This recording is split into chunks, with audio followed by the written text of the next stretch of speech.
आज 3 दिवसीय श्री सत्यनारायण भगवान की कथा उत्सव में प्रथम दिवस ही पूज्य श्री बद्रीनाथ वाले महाराज जी का आगमन हो गया। उनकी कृपा हो गई और उनके श्री हाथों से दीप प्रज्वलन भी हुआ। हम पर तो आपकी बहुत कृपा है। एक अभिभावक की तरह, एक ज्येष्ठ भ्राता की तरह, एक मार्गदर्शक की तरह आप जब से हमारे जीवन में आए हैं, हमारे जीवन में तो आपके कारण बहुत कृपा है, भगवान की भी और बद्रीनाथ महाराज जी की भी। और आज बड़ी कृपा करके कल शाम 4 बजे चले थे बद्रीनाथ से। पूरी रात बायाकार चलते चलते लगभग 24 घंटा हो गया गाड़ी से। मात्र इतना कहा कि जन्मभूमि पर दास का जहां जन्म हुआ उसी झोपड़ी में मन है कि कुछ दिन बैठ करके फिर से उन पुरानी यादों को ताजा करें। तो आपने तत्क्षण हमारे ऊपर बहुत महती कृपा की और अपार कष्ट सहकर आप आए हैं। जैसे ही आए तो हम वहीं धाम पर ही थे, सोई लेट हो गए। बहुत ज्यादा लेट नहीं है, समय से पहले ही चल रहे एक हिसाब से। पर जैसे ही हमने घर में प्रवेश किया झोपड़ी में, बड़ी तेज घी की खुशबू आई। बाद में पता लगा कि माताजी पूड़ी बना रही। सौरा लगा नंदाया कि वाह जय हो प्रभु। अच्छा, हमें पता नहीं था कि ये भी जुगाड़ है, यहाँ इसकी भी है। ये पता था कथा कहनी है, कथा कह देंगे चले आएंगे।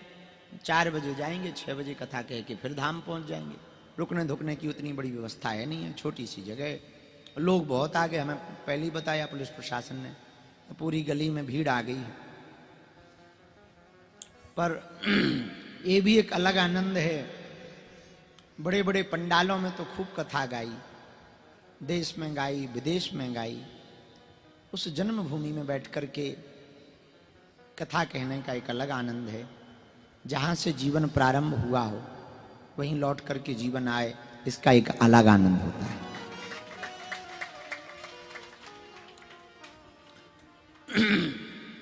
फिर विचार आया कि कथा कौन सी सुनाए। तो घरों में तो सत्यनारायण ही हो, अब प्रायः लुप्त हो गई, बहुत कम हो रही हैं। पर पुराने समय में तो हर पूर्णमासी को कोई त्योहार आ जाए। अब तो केवल सत्यनारायण जी की कथा 2 जगह बची। कोई नया मकान लेवे तो, या फिर घरवाली आवे। ब्याह के बाद बोले पक्की है, सत्यनारायण भाव चाहिए, नहीं तो शादी पूरी नहीं मानी जाती। और केवल यहीं तक सत्यनारायण जी रह गए। पहले के जमाने में जब बहुत ज्यादा अर्थ की संपन्नता नहीं थी, तो उस जमाने में लोग कम खर्चा में सत्यनारायण जी का व्रत करके ही अपने मनोकामना पूरी करवाते थे। और सत्यनारायण जी पूरी करते थे, प्रण ले लेते थे कि हम 5 पूर्णमासी सत्यनारायण सुनेंगे, हमारा ऐसा काम हो जाए। हे सत्यनारायण भगवान, हम पर ऐसी कृपा हो जाए, हम इतने दिनों तक सत्यनारायण जी सुनेंगे। लोग सुनते थे और उनके काम सफल होते थे, मनोवांछित फल मिलता था। तो हमने सोचा, जब जगन्नाथ जी, जब बद्रीनाथ जी गए थे तब भी सत्यनारायण जी गाई थी, और एक बार लॉकडाउन में भी गाई थी। तो हमने सोचा फिर से ये परंपरा प्रारंभ होनी चाहिए, इस परंपरा को पुनः प्रारंभ होना चाहिए। बल्कि अब हमारे चेले मान लें तो बात अलग है, नहीं तो हम तो यही कहेंगे कि धाम पर भी हर पूर्णमासी को सत्यनारायण होनी चाहिए। इसका एक अपना प्रभाव है। और सत्यनारायण जी का व्रत अभूतपूर्व है कलिकाल में, ऐसा कोई द्वितीय व्रत नहीं है। जो भी देश विदेश में बाहर बैठे, यहाँ अंदर बैठे यजमान बने, 4-5 लोगों ने बड़ी कृपा की, भगवान ने उनको निमित्त मात्र यजमान बनाया, झोपड़ी में आए। और हम पर तो आज बड़ी कृपा है, आप सब तो हमारे अतिथि हो। वो कहते कौन अतिथि हो, घर आए तो सब अतिथि हो। तो बड़ी महती कृपा की कि आप सब पधारे, आप सबके चरण यहाँ पड़े, पूज्य महाराज जी के चरण यहाँ पड़े, बड़ी कृपा हुई। आज की भगवत चर्चा को प्रारंभ करने के पूर्व में जो देश विदेश में बागेश्वर धाम चैनल के माध्यम से घर बैठे हुए कथा को सुन रहे हैं, और आप लोग जो बाहर बैठे मैदान में, गली में, छतों पर टंगे, कुछ पड़ोसियों के अलग आनंद है, इन्हें कुछ नहीं करना है, अपने छत पर टंगे, बोले लो कथा जी सुन रहे हैं। तो जो छतों पर टंगे बाहर हैं, हम आप सबके हृदय में जो भगवान विराजमान हैं उनके चरणों को सिया राममय सब जग जान करऊं प्रणाम जोरी जो सबके हृदय में जो राम जी हैं उन राम जी को हम खूब दंडवत प्रणाम कर रहे, आज की चर्चा को प्रारंभ कर रहे हैं। बोलो हनुमान जी महाराज की जय हो, बागेश्वर धाम की जय हो, दादा गुरु जी महाराज की जय हो। सुनो, सत्यनारायण जी की चर्चा सत्य से प्रारंभ होती है। अच्छा, इसको कई लोगों ने केवल कथा मान लिया है कि 5 अध्याय सुन लो, घंटिया बजाओ, बढ़िया पंजीरी खा लो, हो गई सत्यनारायण। सत्यनारायण एक व्रत है। क्या है? बोलो। व्रत। व्रत का मतलब जानते हो? संकल्प लेना कि हम व्रत ले रहे हैं। हम लोग कहते हैं ना कि हमने व्रत लिया कि हम चप्पल नहीं पहनेंगे, पादुका पहनेंगे, खड़ाऊ पहनेंगे। कोई लोग कह देते हमने व्रत लिया कि हम इस नवरात्रि में अन्न नहीं खाएंगे, फल खूब ठूस ठूस के खाएंगे, कहते ना ऐसे। कुछ लोग कहते हैं हमने व्रत लिया है कि हम शरबत पिएंगे, तो ये व्रत है। उसी प्रकार सत्यनारायण भी एक व्रत है। बोले कौन सा व्रत है? बोले सत्य बोलने का व्रत ही सत्यनारायण है। जो सत्य बोलने का नियम ले ले, सत्य कहने का नियम ले ले, सत्य बोले, सत्य पर चले, सत्य की चर्चा करे, सत्य को सुने और सत्य को ही कहे, भले ही पृथ्वी डिग जाए, सब कुछ पलट जाए, सब बर्बाद हो जाए, पर सत्य ना छोड़े, वही नारायण का वास है। अयन माने होता है जल, जल में वास करने वाले जो नारायण हैं। बोले कहां? बोले जल में वास करने वाले, क्षीर सागर में वास करने वाले नारायण प्रभु तो हैं, लेकिन वो कहां वास करते? बोले जहां सत्य है वही नारायण रहते। कई लोग पूछते भगवान का पता बताओ। भगवान का कोई ऐसा पता थोड़ी है कि चलो भाई फलानी जगह चले जाओ, ये लोकेशन, वहीं भगवान मिलेंगे। भगवान कहां? बोले जहां सत्य है वहीं भगवान है। धर्म कहां? धर्म ना दूसर सत्य समाना। जहां सत्य है वहीं धर्म है, जहां भगवान सत्य है वहीं नारायण है, जहां सत्यता है वहीं परमात्मा का वास है, और जहां असत्यता है वहीं से परमात्मा का जाना हो जाता है। तो सत्य के व्रत को ले लेना सत्यनारायण का व्रत है। सत्य बोलना, सत्य पर चलना। सत्य के भी अनेक प्रकार होते हैं, केवल बोलना भर नहीं होता है। कई लोग केवल बोलते भर हैं, चलते नहीं। सत्य पर चलना भी होता। कहते हम सत्य बोल रहे भैया। अच्छा, सत्य बोल तो रहे पर सत्य पर चल रहे आप? बोले सत्य पर चलना क्या है? बोले जो कहो उसको कुछ भी हो जाए पूर्ण करो, ये सत्य पर चलना है। उन्हीं सत्यनारायण महाप्रभु का यह ग्रंथ है, स्कंद पुराण के अंतर्गत ही आता है। आज हम कुछ प्रश्न उठा रहे थे, तो पढ़ रहे थे, तो एक बात हमको याद आई, तो वो हम आपको सुना दें। किसी ने कहा कि सत्यनारायण जी की कथा तो है ही नहीं है, उसमें तो ये बताया है कि उसने किया तो ऐसा हुआ, उसने कथा सुनी तो ऐसा हुआ 5वें अध्याय में। वो कथा कौन सी है जो लकड़हारी ने सुनी थी तो उसकी दरिद्रता मिट गई? वो कलावती लीलावती की कथा आती है कि उन्होंने कथा सुनी तो ऐसा हो गया। वो साधु नाम का बानिया आता है, उसके संतान नहीं होती है, वो सत्यनारायण की कथा सुनता है तो हो जाता। तो उसने कौन सी कथा सुनी थी जिससे उसको फल मिला? इस प्रश्न का उत्तर बताओ। तो हमने बहुत खोजा, तब एक बात पाया, उस कथा का नाम ही सत्य है। उन्होंने व्रत लिया, हम सत्य बोलेंगे, हम सत्य पर चलेंगे, हम सत्य का धारण करेंगे। उन्होंने यह जब व्रत लिया, उस व्रत के प्रभाव के कारण भगवान को कृपा करनी पड़ी और उनके मनवांछित मनोरथों को भगवान को पूर्ण करना पड़ा। दूसरी बात, सत्यनारायण भगवान के व्रत पर चलने वाले जितने भी जीव हैं, वो 5 प्रकार के फल को जरूर पाते हैं। पहला फल जो पाते हैं वो सुख समृद्धि का पाते हैं। ढूंढ काय को रहे, या तो अंदर आ जाओ या भीतर घुस जाओ।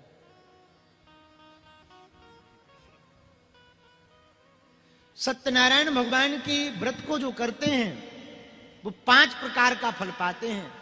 पहला फल सुख समृद्धि, दूसरा फल संतान की प्राप्ति, तीसरा फल विजय की प्राप्ति, चौथा फल ऐश्वर्य की प्राप्ति और 5वां फल दारिद्र की विनाशति, दारिद्र का निवारण। 5 प्रकार के फल तो मिलना ही मिलना है जो सत्य पर चलेगा। एक बात और कहें, सुनो ध्यान से, सत्य पर चलोगे तो एक बात तो ये रहेगी कि आप तनाव मुक्त रहोगे, क्योंकि झूठ बोलने पर याद करना पड़ता है कि हमने अमुक आदमी से क्या झूठ बोला। अब सत्य बोलने वाले को क्या हलवा याद करना, जो है सो है। भाई जो झूठ बोले बताओ कितने लड़का है, हो 2, तुम कहो 3, तो ध्यान करना पड़ता है कि फलाने को 3 बता दिए। अब वो दोबारा पूछे कहीं 2 ना निकल आए, तो ध्यान करना पड़ता कि नहीं। पर सत्य बोलो कि कई भाई कितने लड़का है, 2, सोते हुए भी कोई पूछे अरे कितने हैं, सो निकलेगा भाई 2 हैं। तो पहला फायदा तो यही है सत्य बोलने का। बोले क्या फायदा है? बोले पहला फायदा सत्य बोलने का यही है कि जो सत्य पर चलता, सत्य बोलता है, वो तनाव मुक्त रहता। दूसरा फायदा सुनो, सत्य बोलने वाले व्यक्ति पर कभी डाउट नहीं होता, संदेह नहीं होता है। आप सत्य बोलने लगो, सत्य पर चलने लगो तो कुछ दिनों तक तो दिक्कत जाएगी, फिर सब लोग आप पर भरोसा। आप एक बार सत्य के बीच में झूठ भी बोल दोगे, वो भी सत्य मान लिया जाएगा। ये दूसरा फायदा है। सत्य बोलने वाले व्यक्ति को तीसरा फायदा सुनो, जो सत्य बोलता है उसको तीसरा फायदा, उसके वाणी से जो भी निकलेगा वो सिद्ध होकर के ही रहेगा, उसे वाक्य सिद्धि प्राप्त हो जाएगी। ये वाक्य सिद्धि क्या है? यही तो वाक्य सिद्धि है। लोग कहते ना फलाने महाराज ऐसा कह देते तो हो जाता। हमारे पास कल एक आदमी आए, महाराज आप कह दो हम पेपर में पास हो जाए। हम कहें ऐसे कैसे कह दो? अब पता लगे हम कह दें तुम पेपर में पास हो जाओ, तुम पढ़ो ना फेल हो जाओ, आफत हो जाएगी। तो हमें तब समझ में नहीं आया, लेकिन आज जब सुबह हम पढ़ रहे थे तब हमें बात समझ में आई। उसके दिमाग में ये विचार बैठ गया कि महाराज जी जो बोल देंगे सो हो जाएगा। तो हम विचार करने लगे भाई ऐसा होता है क्या? हमें तो खबर नहीं, ऐसा होता कि नहीं होता भगवान जाने, कि भगवान कर देते होंगे पूरी। पर अब आज हमें समझ में आ गया, जो व्यक्ति यथा सत्य बोलेगा, सत्य पर चलेगा, सत्य कहेगा, सत्य को पूर्ण रूप से बोलेगा महाराज जी, उस व्यक्ति को बिना कोई मंत्र जप किए, बिना किसी गुरु के पास जाए वाक्य सिद्धि मिल जाए। ये फायदा है। चौथी बात सुनो सत्य बोलने वाले व्यक्ति को। चौथी बात है कि यदि कोई व्यक्ति सत्य बोलेगा तो यदि उसने कह दिया कि परमात्मा को यहां प्रकट होना है तो ब्रह्म को प्रकट होना पड़ेगा। धर्म न दूसर सत्य समाना, भगवान का नाम ही सत्य है। और श्रीमद् भागवत में तो भगवान श्री कृष्ण की स्तुति सत्य कह करके कही, सत्यव्रतम सत्य परम त्रिसत्यम सत्यस्य योनिम निहितम च सत्ये सत्यस्य सत्यम मृतनेत्र सत्यम सत्यात्मकम त्वाम शरणम प्रपन्ना। सत्य से ही पूर्ण परब्रह्म परमात्मा भगवान श्री कृष्ण प्रकट होते हैं। देवता 9 बार सत्य सत्य कह करके भगवान की स्तुति करते हैं कि आप ही सत्य हैं, आपसे ही सब कुछ बना है। एक बात कहें, ब्रह्म को पाने का सबसे सरल रास्ता है सत्य का मार्ग। लेकिन अब आज के जमाने में तो बड़ी विचित्रता आ गई है। आज के जमाने में सब कुछ खोजा जा सकता, सत्य आदमी खोजना बड़ा कठिन। क्योंकि आज के जमाने में कुछ लोग कहते हैं वही आदमी सफल है जो झूठ बोलता, जो जितना ज्यादा झूठ बोले उतना ही सफल। पहले के जमाने में लोग सफलता पाने के लिए मेहनत करते थे, आज के जमाने में लोग वायरल होते। तो जितना झूठ बोले उतना ही सत्य है, वो जो जितना झूठ बोले उतना ही महान है, उतना ही सफल है। तो हम आपको निवेदन करना चाह रहे, झूठ बोलकर आप संसार को, जगत को तो आकर्षित कर सकते हो, जगदीश को आकर्षित नहीं कर सकते, परमात्मा को अपनी तरफ नहीं खींच सकते। झूठ बोलकर संसारी जीवों को अपना बना। अब हम झूठ बोले हम ऐसे हैं वैसे हैं, हमारी हनुमान जी से बात होती है, ऐसा होता वैसा होता, तो तुम तो कहोगे हाँ महाराज आप मुग्दल लिए रहते हो, शायद होती होगी। तो आप तो पागल बन जाओगे, पर हनुमान जी पागल बन जाएंगे क्या? वो ना बनेंगे। तो झूठ बोलकर हम लोग संसारी जीवों को आकर्षित कर सकते हैं, परमात्मा को नहीं। परमात्मा को यदि अपना बनाना है, परमात्मा को बुलाना है, परमात्मा को आकर्षित करना है, एकमात्र उपाय है सत्यव्रतम। सत्य बोलो। क्या बोलो? जोर से कहो। यही सत्यनारायण है। क्या है? यही सत्य। एक कथा हमने आज पढ़ी, जरा बहुत डबलिंग है, जरा इफेक्ट बहुत ज्यादा है, हमको समझ कम आ रही, जरा शार्पनेस करो। सुनो, एक कथा हमने पढ़ी, बड़ी अच्छी हमको लगी। अभिमन्यु की पत्नी उत्तरा, जब अभिमन्यु जी वीर गति को प्राप्त भये,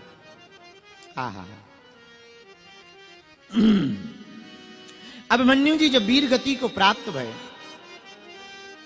तो उत्तरा भी शरीर त्यागना चाह रही थी, लेकिन गर्भवती थी तो शरीर नहीं त्याग पाई। गर्भवती स्त्री को सती नहीं होना चाहिए, ऐसी मर्यादा थी। मन में विचार करने लगी उत्तरा जी की पति देव तो चले गए, जीना तो बहुत बेकार है। भागवत की कथा सबको पता ही होगी। जब भगवान सबसे मिलकर जाने लगे, रथ के ऊपर पैर रखा, एक हाथ से रथ पकड़ा और एक हाथ ऐसे अभय मुद्रा में सबको आशीर्वाद, मुस्कुराते हुए खड़े हुए। उसी समय पाही पाही महायोगेन, हे गोविंद, हे मुरारी, हे नाथ, हे ठाकुर जी हमें बचाओ, हमारी रक्षा करो, हे गोविंद हमारी रक्षा करो, हे माधव हमारी रक्षा करो। दौड़ी दौड़ी एक स्त्री आई। भगवान ने देखा, अरे ये कौन है, इतनी रोती क्यों आ रही? तो किसी ने कहा महाराज ये पांडवों की कुलवधू है, उत्तरा जी आई हूं। अरे अरे वाह वाह वाह, क्यों आई हो? महाराज कोई हमारे गर्भ को मिटाना चाह रहा, कोई हमारे गर्भ को नष्ट करना चाह रहा। एक बात कहें ठाकुर जी? हाँ कहो। वैसे हमारा जीवन तो बहुत बेकार है, विधवापन का जीवन किसी काम का नहीं, पति देव है नहीं है, बड़ा बोझ में जीवन है। हम प्राण त्यागना ही चाह रहे, जीना नहीं चाह रहे। पर क्या बताएं, हम प्राण त्यागेंगे तो नन्हे बच्चे ने क्या बिगाड़ा, ये नन्हा शिशु भी चला जाएगा। हम आपसे एक प्रार्थना करना चाह रहे प्रभु। हाँ कहो। प्रभु हमारे भले ही प्राण चले जाएं, पर हमारा ये बालक बच जाए, हमको जीना नहीं है, ऐसी कृपा कर दो। भगवान ने कहा वाह, देखो कितनी अच्छी बात कही उत्तरा जी ने। उत्तरा जी यदि ये कहती कि प्रभु हमें बचाओ, तो शायद भगवान गर्भपात हो जाता, पर उत्तरा जी बच जाती। पर उत्तरा जी ने क्या गजब की बात कही, प्रभु हम भले ही चले जाएं पर हमारा बालक बच जाए। और बालक तभी गर्भ में सुरक्षित रह सकता जब मां सुरक्षित हो। तो ठाकुर जी ने कहा चिंता मत करो। भगवान ने लीला की और पहली बार ठाकुर जी कभी गर्भ में नहीं गए। भगवान जन्म लेते ही नहीं, प्रकट होते हैं। और पहली बार अपने भक्त के हित के लिए भगवान अंगूठा बराबर रूप धारण करके उत्तरा जी के गर्भ में गए। उत्तरा जी के गर्भ में परीक्षित जी पल रहे थे। अस्तुत्थामा का छोड़ा हुआ ब्रह्मास्त्र परीक्षित जी को जला रहा था। लेकिन जब वो आग में तप रहे थे, शरीर पूरा कुलबुला रहा था, भयंकर आग ब्रह्मास्त्र की तपा रही थी, उसी समय चतुर्भुज रूपधारी श्री ठाकुर जी जैसे ही गर्भ में पहुंचे तो ताप मिट गया, शीतलता पूरे गर्भ में छा गई। और भारत के एकमात्र, पूरी दुनिया के एकमात्र भगत जी श्री परीक्षित जी हैं जिनको गर्भ में ही ठाकुर जी के दर्शन हो। और पूरे विश्व की एकमात्र भक्ति मता माता उत्तरा जी हैं जिन्होंने भक्त और भगवान दोनों को अपने कोख में रखा है।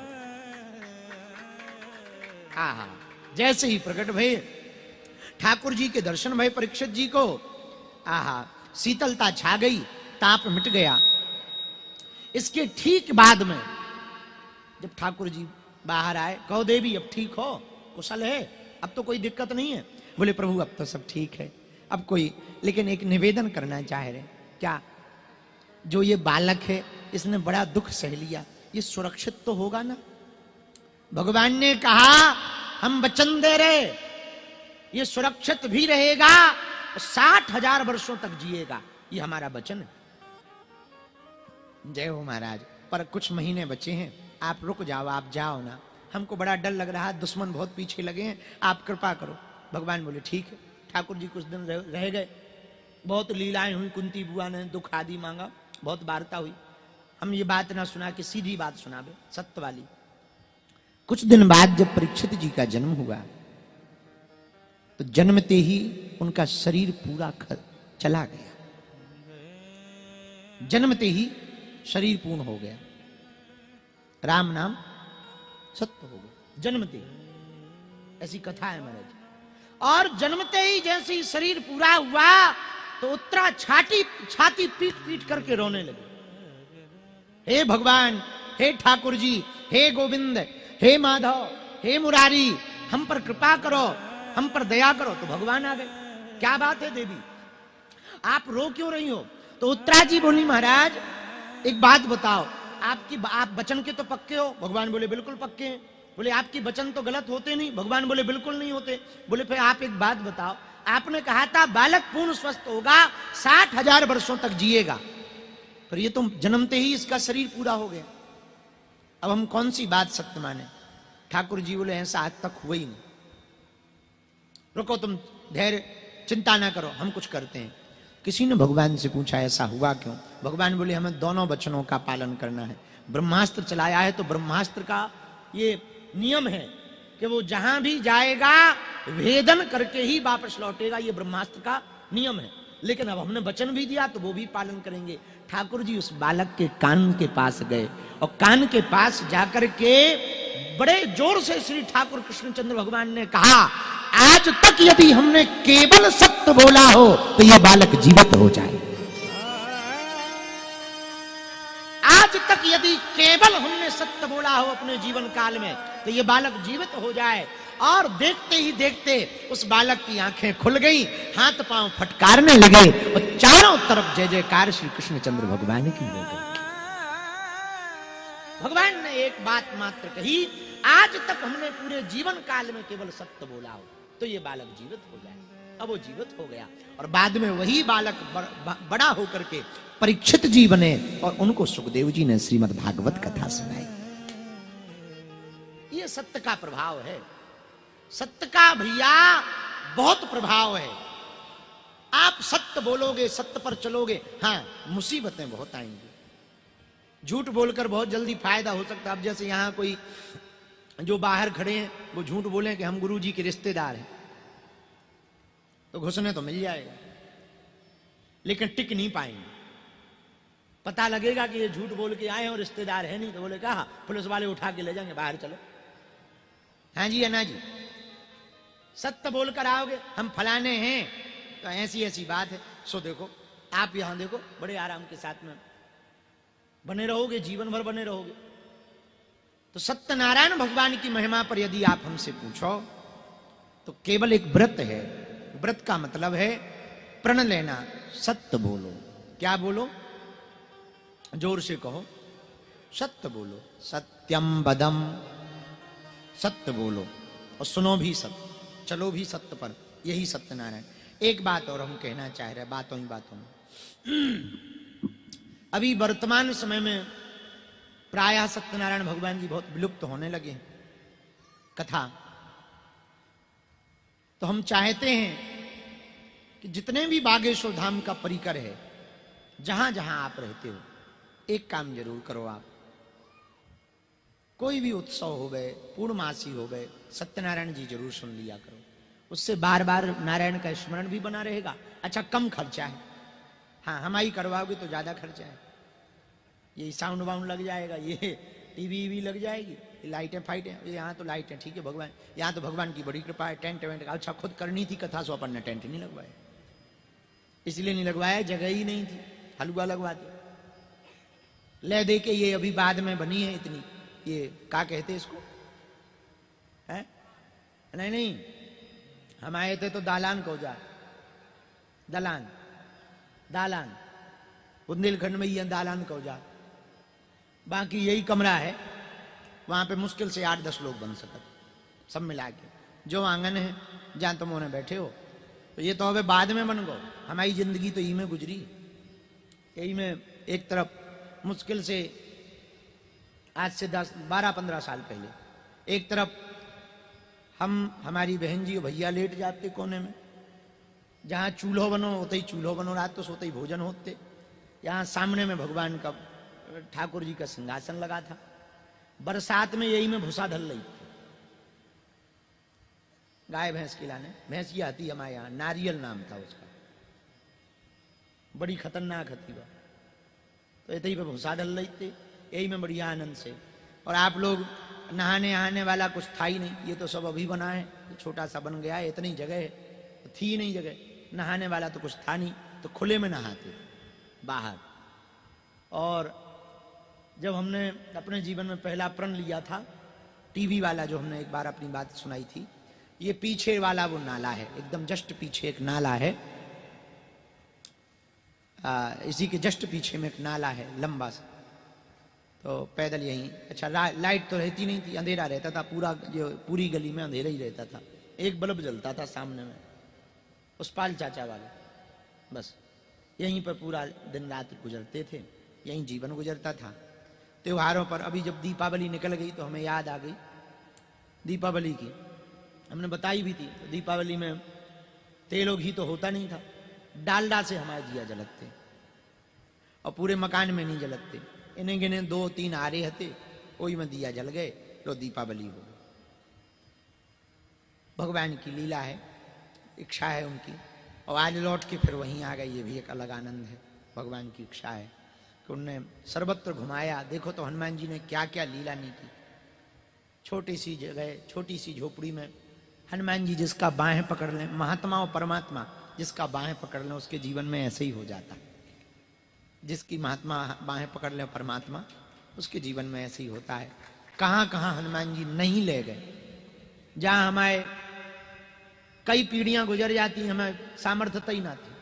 हमारी निजी जिंदगी की तो अभी भी सामर्थ्यता नहीं है, स्वयं की तो कोई क्षमता ही नहीं है, कोई सामर्थ्यता नहीं है कि पहुंचे। देखो तो विदेशों में घुसा भगवान ने, घुमा दिया हमको, लंदन की संसद में घुमा दिया।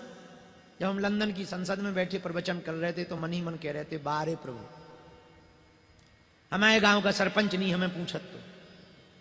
हाँ, अपनी औकात बता रहे, ये औकात रही, मतलब ये कोई बात हम आपको यहां से नहीं बता रहे कि 600-700 साल पुरानी बात बता रहे, तो आप कहोगे कि ये बहुत पुरानी बात होगी, अब वो दिन गुजर गए। नहीं नहीं, वर्तमान की बात बता रहे। मुश्किल से 15-18 साल पहले हमारे गांव के सरपंच जी ही हमें कुर्सी ना देते। उनके घर पे कुर्सियां थी 3-4 सफेद, एक पे वे बैठक थे, टोरत पे गांव के विशेष लोग बैठक थे, और सीमेंट की जो पट्टी होती ना, ऊपर हमारी बोरी डाल देते। जो गए कभी काम, हाँ मकान निकलवा दो, एक आध मकान आ जाए तो मकान को छत डल जाए, खप्पर रहते, तो अब खप्पर पे ही बरसात में तो ये छुअत थे, तो नीचे पानी गिरत। तो माता जी भी यहीं रात थे, पिताजी भी रहते थे, तो एक पलंग रहे, तो पलंग के नीचे हम लोग घुस जाते थे, इसमें से पानी गिरता रहता था।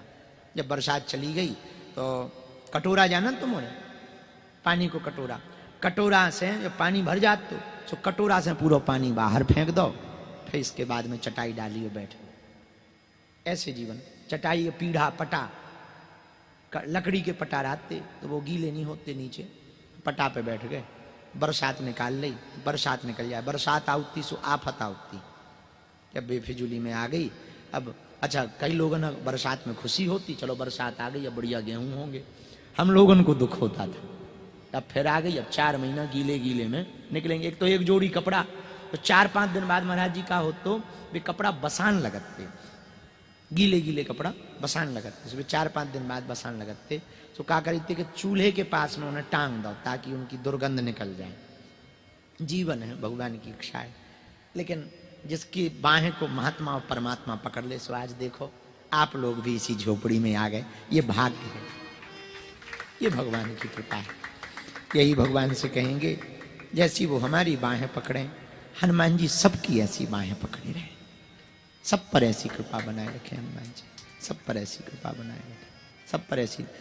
तो सत्य से बढ़कर के कुछ भी धर्म नहीं है।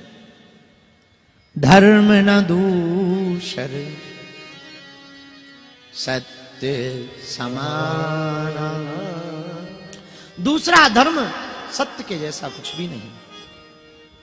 इसलिए सत्य पर चलो भैया। हम अपने जीवन काल में, माता जी अंदर ही बैठी हैं, उनसे हमने एक बात तो सीखी है, मुस्कुराना सीखा।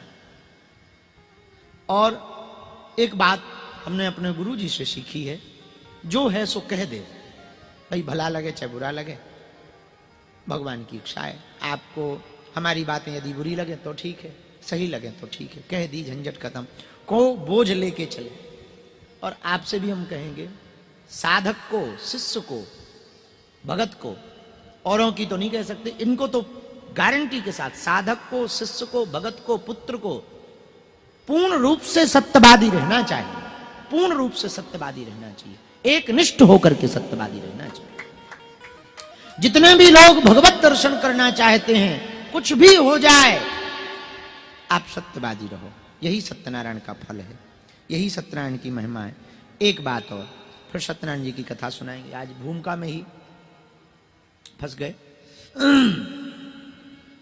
बुरा ना मानना। भगवान की प्राप्ति को यदि आप करना चाहते हो तो भगवान से नाता जोड़ो। क्या करो? नाता जोड़ो। कोई ना कोई भगवान से नाता बनाओ अपना, कोई ना कोई रिश्ता जोड़ लो।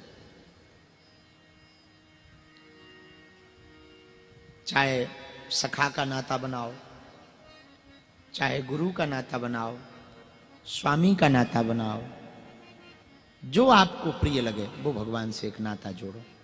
उस नाते को नियमित रूप से निभाओ। जब तक जीवन रहे उसी नाते से भगवान को देखो कि हे प्रभु, हम आपके दास हैं, आप हमारे स्वामी, या आप हमारे पिता हो, हम आपके पुत्र हैं, या आप हमारे सखा हो, हम आपके छोटे से दास हैं, हम पर महती कृपा करो। भगवान को प्रातः काल, रात्रि काल, दोपहर में जब याद आवे धन्यवाद दो, और याद के बहाने खोजो। हमसे एक भगत जी पूछ रहे थे कि आप बार बार कभी वृंदावन, कभी संतों के पास बहुत जाते हैं, आपकी निष्ठा तो बहुत है। अब उनको हमने अपनी बात नहीं बताई। हम ये कहना चाह रहे, इन महापुरुषों के संगत से ना भगवान की याद बनी रहती है। तुम यहां आ गए तो देखो हनुमान जी की याद है कि नहीं। अब बागेश्वर धाम पे हो तो क्या फायदा है? 2 फायदा है, भोजन भी और भजन भी। जीवन तो घर पे भी जी रहे, पर धाम पे एक नया फायदा ये है, दर्शन भी हो रहे और जो मिले साधु जी तो देखो लो सीताराम, इधर से भी सीताराम। शाम सुबह आरती हो रही, क्या हो रहा है? चलो आरती में चलो। क्या हो रहा? दरबार लगाए। दरबार में क्या होता? बागेश्वर धाम की जय हो। लो तुम भी जयकारा लगा रहे। बिना भजन करे भजन हो रहा। घर पे तुम करने भी बैठो सो आगे को लगो मन इतना खतरनाक है, पूछो ना। ये मन राम तो इतना है, भजन करन में आलसी, भोजन में तैयार, और तुलसी ऐसे नरन को बार बार धिक्कार। भजन करने में मन इतना खराब, अरे पूछो ना। पूजा सूजा सी लगे, पूजा में बैठो तो सुई जैसी चुभती हैं, और आदमी पूजा करने के बाद मोबाइल की तरफ ऐसे भागता है जैसे भगवान ने ओटीपी भेज रखा। आओ आओ, कई लोग ऐसे हैं, वो पूजा करते जाए। एक जगह तो हम एक जगह गए तो वो पूजा कर रहे थे यार, स्तुति गा रहे थे, श्री रामचंद्र कृपालु भजमन हरणो भव दारुणम, और इधर रील खिसका रहे थे। तो हम कहा भाई ये कुछ कर लो, ये स्तुति बंद कर दो, यही चलाओ। हाँ, उनका रील ही चलाओ, काहे वो स्तुति कर रहे? अरे बोले नहीं महाराज, चेक कर रहे थे न्यूज का है। हमने कहा वो बाद में नहीं कर सका था न्यूज चेक, लेकिन ठीक है भगवान की मंदिरों में भी। अब आजकल तो ये भगवान मोबाइल इतनी खराब, कुछ लोग ये दो आदतें बहुत खराब हैं, एक गुटखा की, एक मोबाइल की। कुछ लोग सोच कर्म करने जाते हैं तो बिना खाए नहीं जाते, खा के ही जाएंगे। सुबह सुबह जब जाते हैं ना, एक हमारे पंडित जी हैं तो हम उनसे पूछते हैं कि तुम क्यों लेते हो? बोले गुरुजी जब तक खा के ना जाए तब तक पेट साफ नहीं होता। अगर गजब के वही अद्भुत है। तो कुछ लोग ऐसे ही मोबाइल है, मोबाइल जब तक ना ले जाए बोले मन ही नहीं लगता है। एक आदमी तो बड़ा गजब का जोक कह रहा था, बोले भगवान भले ही हमें नरक में भेज दो, बस डाटा, चार्जर और मोबाइल दे दो। बोले हम नरक में रहने को तैयार है। हमका ठटरी के बड़े जरूरी थोड़ी है डाटा, चार्जर, मोबाइल मिल जाए, वहां सिग्नल रहेगा, वहां क्या करेगा? बोले नरक में रील खिसकाएंगे। तो बोले पर नरक की भी टेंशन नहीं है। बताओ, ऐसे ऐसे लोग हैं। तो पूजा करने में मन बड़ा विचलित होता है, तो घर पे तो भजन करने में उतना मन लगता नहीं। गुरु सन्निधि में, देवालय में, गुरु स्थान पर, भगवत स्थान पर मन ज्यादा भगवान की पूजा में लगता है। तो देखो बिना भजन का भजन होता कि नहीं होता? धाम पे परिक्रमा लगाते हो तो क्या कहते? सीताराम सीताराम। तो हम लोग भी क्या कह देते? सीताराम। कोई चिल्लाता, छोटा सा बच्चा आके चिल्लाता साधु जी सीताराम। लो अपने आप देखो जप हो गया। और अकेले का बोला हुआ केवल उतना ही पुण्य मिलेगा, जितने साथ में बोलेंगे उनका भी तो कुछ असर तुम्हें मिलेगा। तुम्हारे कहने से एक जन हमसे कह रहे थे, महाराज जी आप कथा करते हो, कितनी कुंडी यज्ञ कराते हो? हम कहा हम कुंडी यज्ञ नहीं कराते, मुंडी यज्ञ कराते। बोले मतलब? हम कहा कुंडी नहीं, जितनी मुंडी उतनी कुंडी। और हमारी कथा में जितनी मुंडी बैठ जाए उतनी कुंडी कथा है। तो बोले वाह, यज्ञ करानी चाहिए कथा में। हम कहा भैया कई लोगों को टाइम नहीं है, तो हम यही मुंडी को ही कुंडी समझ के यज्ञ समझ लेते हैं। उसका दूसरा फायदा ये है, लाखों लोग जब एक साथ बैठ के जब करते हैं, हम कह देते सीताराम बोलो तो सीताराम बोलते, एक साथ लो, हमारी 40-50 माला खिसक गई है। देखो कितना बड़ा फायदा। नहीं खुद भी भजन कर रहे, दूसरों से भी करवा रहे, इससे बड़ा क्या फायदा हो सकता? बोलो सीताराम, जोर से बोलो और जोर से कहो सीताराम। तुलसीदास जी ने सत्य बात पर एक बात कही, सत्य बचन अरुदीनता, पर प्रिय मातु समान, इतने में हरि नाम ले तो तुलसीदास जवान। तुलसीदास जी वचन दे रहे। तुलसीदास जी कह रहे भैया हमारी गारंटी ले लो। बोले क्या? सत्य वचन अरुदीनता, जिसके अंदर सत्य वचन की जीवन में शैली आ गई, दैन्य भाव आ गया। दैन्य मतलब सरलता, दीनता मतलब सरलता। सरलता क्या? कुछ ना होने का अभिमान ना होना, जो है सब भैया गुरु जी की कृपा है, सब बालाजी की, ये दैन्यता है। सत्य वचन अरुदीनता, दैन्य भाव, सत्य बोलने का भाव। और तीसरा क्या? बोले परित्रिय मातु समान, वासना की दृष्टि से दूसरों को ना देखना, पराई स्त्री को मात्र समान देखना। ये भाव यदि किसी साधक के मन में स्थापित हो गया, दृढ़ हो गया, तो तुलसीदास जी कह रहे भैया हम गारंटी लेकर के कहते हैं इतने में उसको भगवान मिल ही जाएंगे, ना मिले तो तुलसीदास जी कह रहे गारंटी हमारी।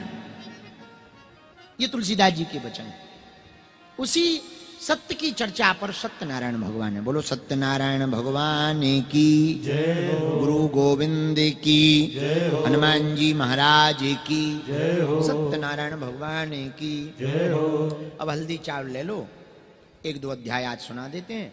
चावल दे दो पंडित जी सबको, 1-2 अध्याय आज सुना देते हैं, फिर 3 दिनों में 5 अध्याय हम आपको सुनाएंगे, जो फिर भगवान की प्रेरणा होगी सो रोज हम आपको सुनाते जाएंगे। 2 मिनट नाम संकीर्तन पहले गा लो, नारायण नाम कीर्तन गा लो, इसके बाद में श्रीमन नारायण नारायण नारायण, श्रीमन नारायण नारायण नारायण, भजमन नारायण नारायण नारायण, भजमन नारायण नारायण नारायण।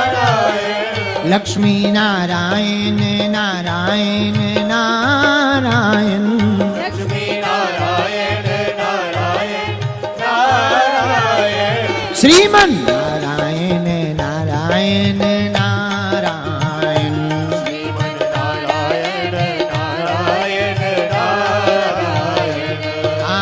जो नारायण नाम लेते, जो नारायण नाम लेते हैं, पाप होते सब छारायण, पाप होते सब छारायण, हाँ पाप होते सब छारायण, पाप होते सब छारायण।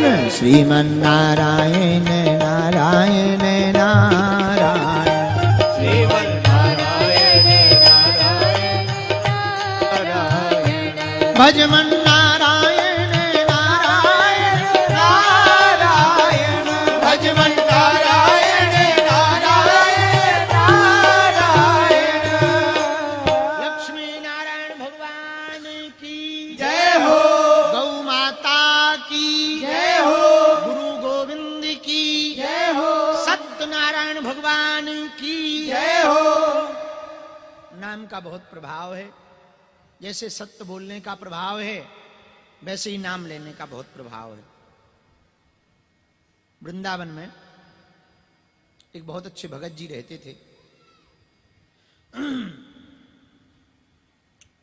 वृंदावन में गोपेश्वर महादेव के पीछे में एक बहुत पुराने महात्मा रहते थे। एक पंडित जी ने हमको कथा सुनाई थी, बहुत अच्छी। बड़े भजनानंदी थे वो। उनके पास एक बालक आया, बोले हमको भगवत दर्शन करना है, कोई उपाय बताओ। तो बोले ये मंत्र है, महामंत्र, इसका जप करो, 11 लाख कुछ अनुभूति होगी।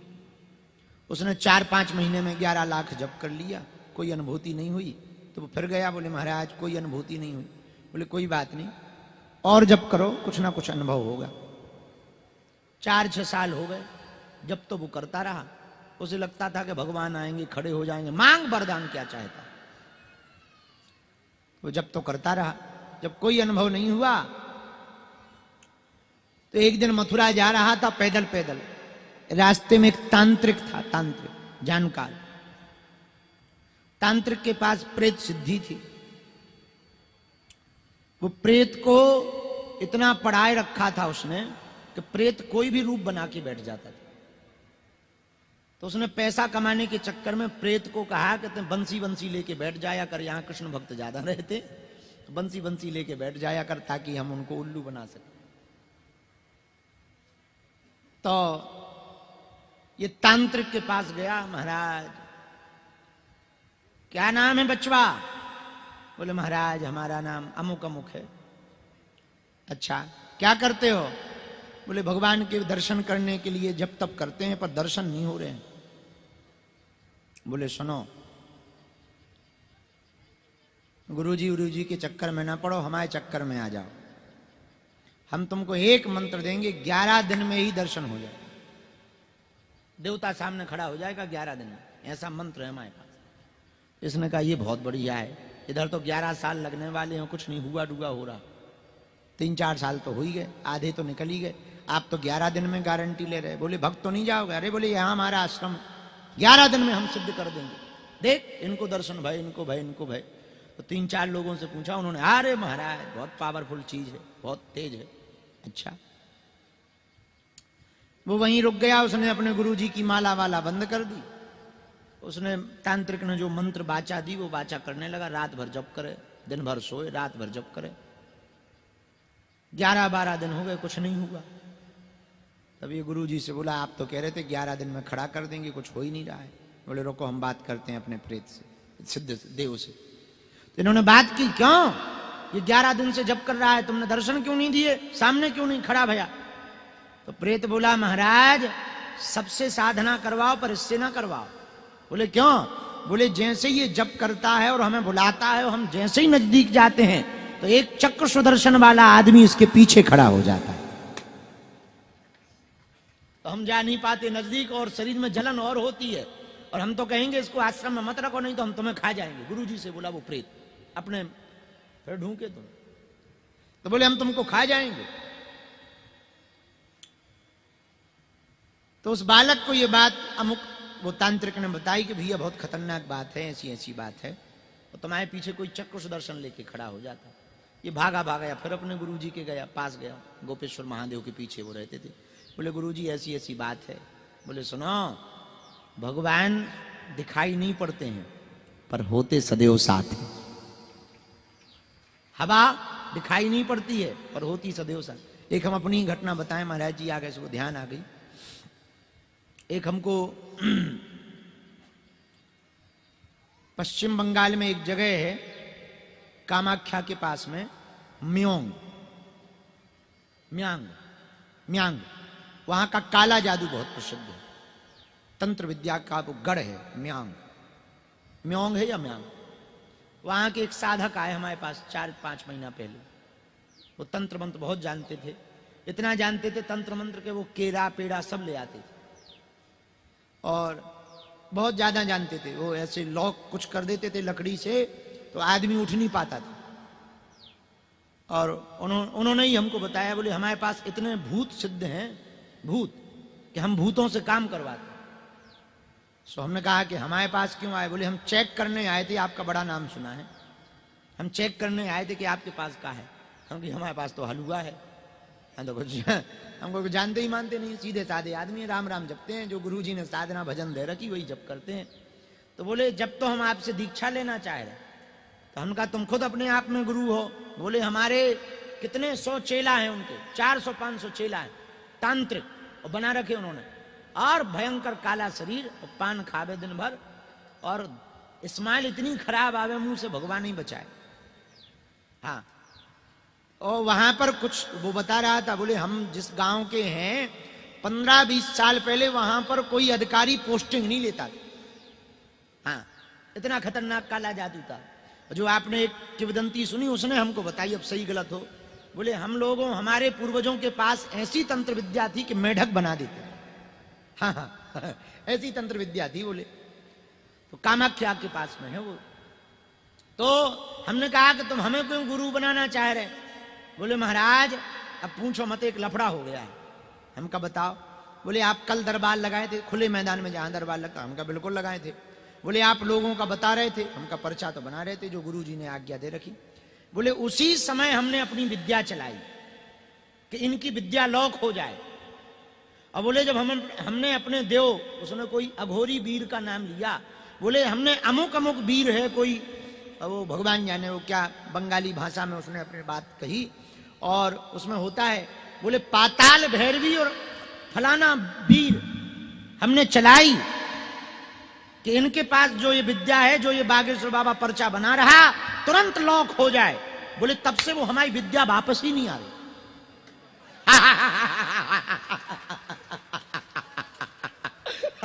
बोले हम तब से छटपटा रहे हैं, न संपर्क हो रहा है न रिटर्न आई। अब ये पता नहीं चल रहा वो गई कहां।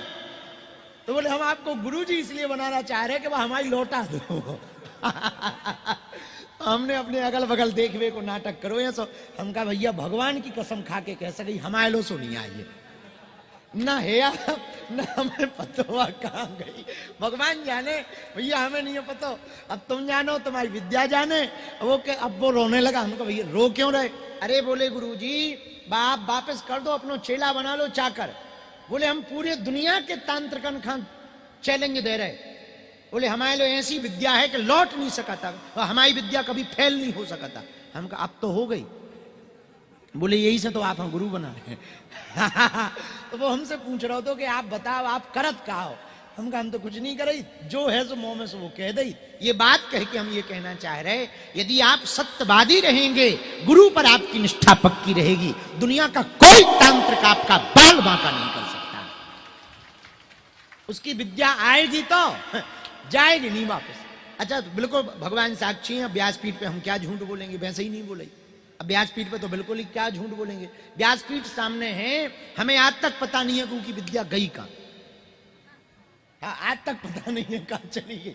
आओ, अब वो बाद में वो हमारी दीक्षा लेगा, हमने फिर बाहर में कहा, हमने कहा ऐसे लोगों से तांत्रिकन से ना दोस्ती अच्छी हो तो ना दुश्मनी अच्छी हो, ये चेले ही बनाए फायदा है। हमका सुन, गुरु पे अब लौट के प्रयोग ना करना। चेला तो बना ले पर सुन, महापाप पड़ेगा। बोलो आप तो चेला बना लो, इतना मुंह बसाए उसको भगवान बचाए। तब उसने बताया वो ऐसी निकृष्ट चीजें करता है, गंदगी से साधना की उसने।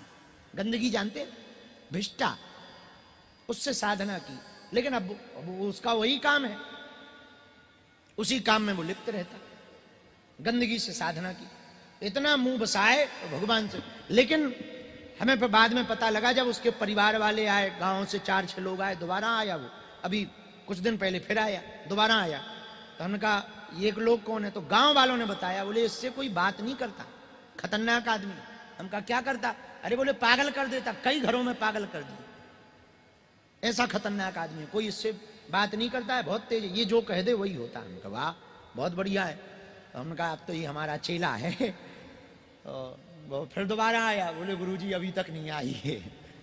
तो हम कहा भैया वो बहुत लंबी चली गई, हमें लगा पता करो कौन से देशन में गई है।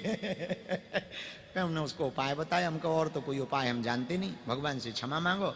हमारे एक सन्यासी बाबा है, उनसे क्षमा मांगो, परिक्रमा करो, नाम जप करो। तो आप यदि नाम जप कली काल में, कलयुग केवल नाम आधारा, सुमर सुमर नर उतरही, कलयुग केवल हरि गुण गाहा, गावही नर पावही भवथा। और नाम संकीर्तनम यस्या सर्व पाप प्रणाशनम प्रणामो दुख समनस्तम नमामि हरि परम। केवल कली काल में भगवान नाम संकीर्तन एकमात्र आधार है। यदि आप लोग सत्य बोलोगे, सत्य पर चलोगे, व्रत का पालन करोगे, नाम जप करोगे, दुनिया का कोई तांत्रिक मांत्रिक, हम आपको आज अपनी जन्मभूमि में बैठ करके शपथ लेकर कह रहे, आपका कोई बाल वांका नहीं कर सकता। हाँ, लेकिन डिग ना जाना कि तुम कहो अब 100 दिन तो तुम झूठ ना बोलो, अब एक बार बोले क्या दिक्कत है? बस यही गड़बड़ है, वो एक ही बार फिर गड़बड़ा जाता है, क्योंकि एक झूठ फिर 100 और झूठ को जन्म देता है। एक झूठ बोलो फिर और झूठ बोलना पड़ेगा, उस झूठ को छिपाने के लिए नया झूठ बोलना पड़ता है। एक झूठ बोल दिया, क्यों भाई खाना खाया? नहीं खाया। खा लिया है पर झूठ बोलो नहीं खाया, तो फिर एक नया झूठ और बोलना पड़ेगा। तो वो कहेगा क्यों नहीं खाया? फिर तुम्हें नया झूठ बोलना पड़ेगा, जल्दबाजी थी। अब देखो हो गई 2 झूठ है। फिर वो कहेगा इतनी जल्दबाजी क्या थी, खा के तो निकलते कम से कम खाना। अब क्या बताइए, घर वाली ने बनाया नहीं था, लो ये तीसरा झूठ। हो गए झूठ पे झूठ, ये बढ़ते ही जाते, एक झूठ कई झूठ को जन्म देता है। इसलिए सत्य बोलो, सत्य पर चलो, यही सत्यनारायण भगवान की मान। इसलिए नाम कीर्तन, श्रीमन नारायण नारायण नारायण, श्रीमन नारायण नारायण नारायण, लक्ष्मी नारायण नारायण नारायण, लक्ष्मी नारायण नारायण नारायण, भजमन नारायण नारायण नारायण, भजमन नारायण नारायण नारायण, श्रीमन नारायण नारायण नारायण, श्रीमन नारायण नारायण नारायण, लक्ष्मी नारायण नारायण नारायण, लक्ष्मी नारायण नारायण नारायण। हनुमान जी महाराज की जय हो। चावल मिल गए सबको? यहाँ महाराज जी के पास भी पहुंचा दो, हनुमान जी को वहां बैठा दो। आप बहुत कष्ट पा रहे हैं। नहीं आप हैं, हमने कहाँ से दे दिए, पछता रहे, यहीं रखे रहते तो ठीक रहे। तो चावल महाराज जी को भी दे दो, सत्यनारायण के यजमान आज के तो महाराज जी भी। महाराज जी तो सर्वो सर्वा है, तो विनोद में हम कह रहे हैं, उनकी बहुत कृपा है उनको। तो एक बात और जब तक सुनो, सत्य बोलकर हार जाओ, सत्य बोलकर हार जाओ, पर झूठ बोलकर जीतो मत। सत्य बोलकर हार जाओ, पर झूठ बोल के जीतो मत। सत्य बोलकर यदि आप हार भी गए तो आत्मसंतुष्टि रहेगी, और झूठ बोलकर यदि तुम जीत भी गए तो दुनिया तो खुश होगी, तुम नहीं खुश रहोगे, क्योंकि तुम्हें पता है कि तुम कैसे जीते। ये तुम्हें पता है कि तुम कैसे जीते। झूठ बोलकर प्रपंच करके तुम संपत्ति कमा तो सकते हो, संपत्ति से तुम्हारे साथ वाले संतुष्ट हो सकते, तुम नहीं हो सकते। क्यों? क्योंकि तुम्हें पता रहेगा कि तुम्हें हम झूठ बोल करके बनाई है। अब कितना भी कुछ कर लो तुम खुश नहीं रह सकते हो, तुम्हें पूरा पता होगा। पर सत्य बोलकर भले ही 2 रुपया ना हो पर ये संतुष्टि रहेगी कि भैया हम पे नहीं है, क्योंकि हम सत्य पे चले, ये संतुष्टि तो रहेगी। तो सत्य बोलकर हार जाओ पर झूठ बोलकर जीतो मत। इसी बात पर हम 3 दिन तक आज कल और परसों में जोर देंगे, ताकि आपको एक बात तय हो जाए कि हमको जीवन में सत्य क्यों बोलना चाहिए। इसी बात पर हम आपको जोर दे करके चर्चा करेंगे। सत्यनारायण भगवान की कथा को शंख बजाने का भी क्रम है। नहीं हम बजा लेंगे हम।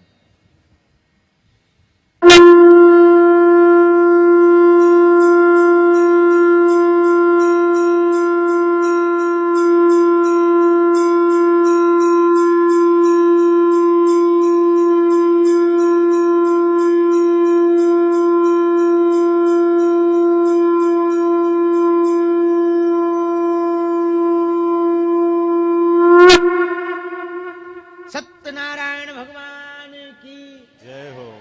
जल डालो भगवान। बोलो सत्यनारायण भगवान की जय हो। लक्ष्मी नारायण भगवान की जय हो। वृंदावन बिहारी लाल की जय हो। बागेश्वर धाम की जय हो। सनातन हिंदू एकता पद यात्रा की जय हो। सनातन हिंदू एकता पद यात्रा की जय हो। बागेश्वर धाम के पागलों की जय हो। इतनी देर तक हम भूमिका इसलिए सुनाते रहे क्योंकि सत्यनारायण का नियम है कि शाम के समय गोधूली बेला पे सुनानी चाहिए। सो दिन में जब हम आए थे तब उजेला था, सो हमने जानबूझ के सामा कर ली। कि भाई जो समय नियम है भाई ये बंद कर दो, ये भाई साहब बंद कर दो। आदम बाबा के जमाने के एक तो जी रखे हैं, चल बहुत बढ़िया रहे, भले ही पुराने हैं चल सो रहे हैं। जय हो प्रभु। वाह। अच्छा देखो ये अब ये वाले पंखा बंद हो गए, अबे चलत है सिन्नी को जात नहीं, अब थोड़े थोड़े सिन्नी फैन। हाँ बचपन में बहुत दिनों बाद जब लिबो तो सो हमारे वालों जोन हो तो सो पुरानो हो तो की जाली ना थी, हवा दूर से कैच नहीं करती, कम आती सो नजदीक धल रही। सो गए सो हाथ पसारो उंगरिया यही में चली गई। इसका भी एक अलग आनंद था। सत्यनारायण भगवान की जय हो। अब ध्यान पूर्वक सत्यनारायण भैया हमको तो थोड़ा सा ये वाले तेज कर दो। श्री गणेशाय नमः। व्यासुवाच एकदा नैमिषारण्ये ऋषिः शौनकादयः। सुनो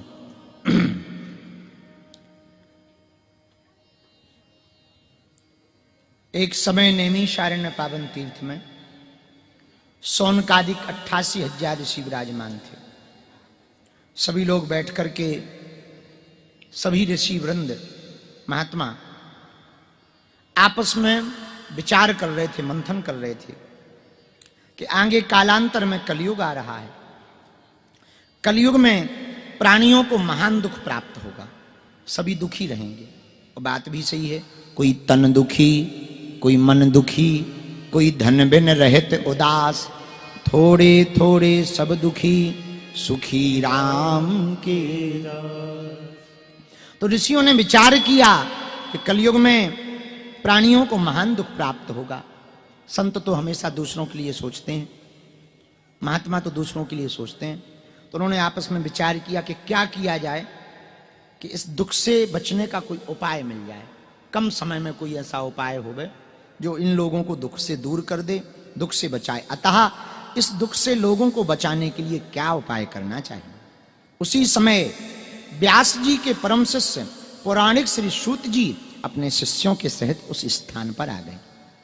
जैसे ही सूत जी आए तो श्री सूत जी महाराज को ऋषि मुनियों ने आते देखा तो श्रद्धा पूर्वक उठ करके खड़े हो गए, साष्टांग दंडवत प्रणाम किया। प्रणाम करके सभी महापुरुष प्रेम पूर्वक हाथ जोड़ करके बैठ गए। ऋषियों ने सूत जी महाराज को उत्तम आसन दिया, यथोचित उनका पूजन किया और सभी ऋषि मुनि श्री सूत जी महाराज से कहने लगे, हे प्रभु आपका आना ठीक समय पर हुआ, बहुत ही उत्तम हुआ। इस अवसर पर आपका आगमन बहुत श्रेष्ठ हुआ। हम लोग बहुत चिंता में बैठे थे, बहुत शोक में डूबे हुए थे। इस शोक में जब हम डूब रहे थे तो आप नौका बनकर के हम लोगों का उद्धार, आप नौका बनकर हम लोगों का उद्धार करने के लिए आपने पदार्पण किया है। तुरंत श्री सूत जी ने पूछा कि क्या बात है, आप सभी महात्मा इतने महात्मा चिंतित क्यों हैं? तब मुनियों ने कहा, हे भगवान, भविष्य में निकट में कलयुग नामक युग आ रहा। इस युग में धर्म की रक्षा होना बहुत कठिन है। धर्म की रक्षा किस प्रकार होगी, इसी चिंता में हम सब दुखी हैं कि कलिकाल में धर्म की रक्षा कैसे होगी, कलयुग के जीव अपने दुखों का निपटारा कैसे करेंगे। बोले क्यों?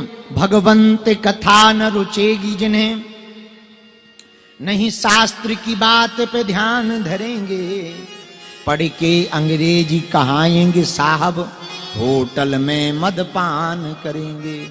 कलयुग के जीव बहुत विचित्र हैं। पढ़ के अंग्रेजी कहाएंगे साहब, होटल में मदपान करेंगे, करी खंडन तीर्थ मंदिर का, नहीं पुण्य कथा अरुदान करेंगे। कलिकाल के जीव मदपान में फंसे रहेंगे, नशा व्यसन में फंसे रहेंगे, मंदिरों का खंडन करेंगे, तीर्थों का खंडन करेंगे, संतों का खंडन करेंगे, सब पर टिप्पणियां करेंगे। हे भगवान, ऐसे कलिकाल की विचित्र स्थिति को देखकर हम सबके मन में चिंता है कि इस दुख से कैसे निपटा जाए। अतः हे भगवान, आप ऐसा कोई व्रत अथवा तप हमको बताइए जिससे मनोवांछित फल प्राप्त होवे, कम समय में प्राप्त होवे, ऐसी कृपा हम पर करिए। सौनकादिक ऋषियों की प्रार्थना सुनकर श्री सूत जी बोले, हे ऋषि गणों, आप धन्य हैं। आप जैसे महापुरुष से ही यह पृथ्वी टिकी हुई है, यह संसार चल रहा है। जो दूसरों के परोपकार के लिए चिंता करते हैं वही महात्मा कहलाते हैं, वही ऋषि कहलाते हैं। आप धन्य हैं। आप दुष्टों को भी कष्ट में नहीं देख पाते, उनको भी सुख देने के लिए निरंतर प्रयत्न करते रहते हैं। आप धन्य हैं। बहुत अच्छी बात कही। सुनो, अष्टादश पुराणेषु व्यासस्य वचनम द्वयम, परोपकाराय पुण्याय पापाय परपीडनम। 18 पुराणों में दो बात मुख्य रूप से कही, परोपकाराय पुण्याय पापाय परपीडनम। परोपकार से बढ़कर के कोई उपकार नहीं है, और दूसरों की पीड़ा मिटाने से बड़ा कोई पुण्य नहीं है। सर्वोत्तम पुण्य यही है कि कोई दुखी होवे उसके दुख मिटाने का प्रयत्न करो, और अपने आप को मनुष्य तन मिला है तो थोड़ा मोड़ा भी सही, जितनी सामर्थ्यता है उतना परोपकार करो। भूखे को भोजन, प्यासे को पानी, किसी को वस्त्र दे दो, किसी को द्रव्य दे दो, किसी का भवन नहीं है तो भवन बना दो। भगवान तुम्हारा भला करेंगे। वो धन्यवाद देवे ना देवे, गाली बके, वो उनका काम है। तुम अपनी तरफ से देखो। तुम पेड़ से सीखो। पत्थर खाने के बाद भी फल देना बंद नहीं करते। वृक्ष फल लगे हों, छोटे छोटे बच्चे जाते हैं जामुन के पेड़ में, निशाना मारते हैं पत्थर। अब पत्थर जामुन में थोड़ी लगता है, पेड़ में लगता है। छाल छिल जाती है, पर पेड़ क्या कहता है, कोई बात नहीं, फिर भी फल देते ना, फिर भी फल देना बंद नहीं। नदी कभी नहीं देखती कौन आया है, घाट पे जो आए सबको जल देती, शीतलता देती, वो अपना कार्य कभी नहीं छोड़ती। ऐसे ही साधु को और भगत को होना चाहिए। आपके घर पे कोई आवे या आपके जीवन में कोई आवे, कोई गाली भी बक देना, उसके कर्म उसको खाएंगे। दैन्य भाव से भगवान की तरफ देख करके अपनी सेवा अनवरत जारी रखो, क्योंकि सब देखने वाले भगवान। साधु कौन है? साधु वही है जो दूसरों की पीड़ा ना देख पाए, जो दूसरों की पीड़ा देख करके उसे अपना दुख मान करके, दुखी होकर के उसके सुख के लिए कोई ना कोई प्रयत्न करें। यही सूत जी महाराज कह रहे हैं कि हे ऋषि गणों, आप धन्य हैं। आपने ये जो मन में विचार किया ना कि जो कलयुग के जीव हैं वो दुखी रहेंगे, उनकी दुख की निवृत्ति के लिए कोई उपाय किया जाए। तो सुनो, हे परोपकारी सौनकादिक ऋषियों, जो प्रश्न आपने किया यही प्रश्न एक बार लक्ष्मीपति भगवान विष्णु से नारद जी ने किया था। नारद मुनि ने भी पूछा था, जिस प्रकार आप लोगों ने मुझसे पूछा उन्होंने भी यही पूछा था। सौनकादिक ऋषियों ने कहा, महाराज वो पूरा कथन हमको सुनाइए, हम भी सुनने के लिए तैयार हैं।